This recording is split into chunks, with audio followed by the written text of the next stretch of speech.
السلام عليكم.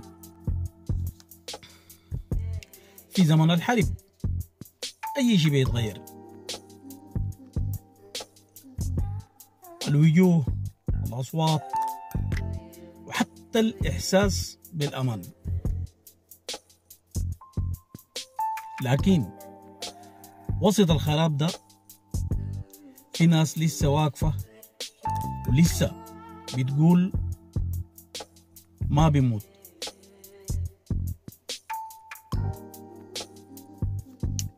بنحيا غصبا عن الوجع، زي ما قال المثل: الحي يكسب الميت.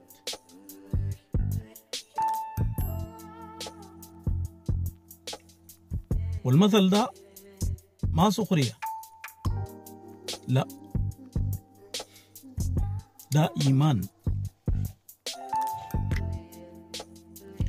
إيمان بإنه طالما إنه في زول بيتنفس معناته في فرصة جديدة، طالما إنه في صوت بينادي بالحق معناته في أمل ما بيتكسر.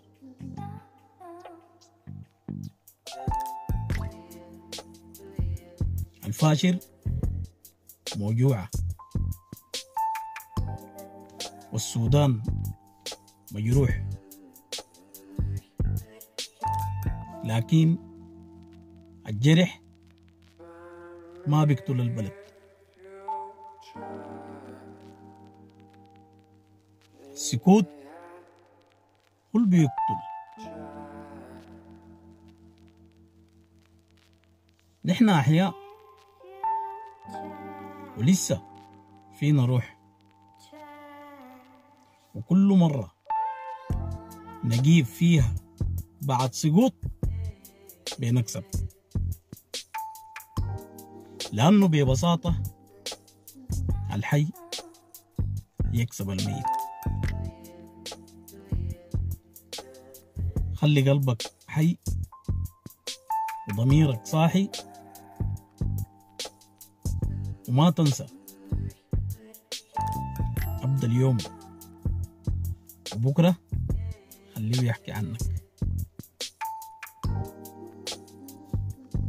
أبقوا عافية.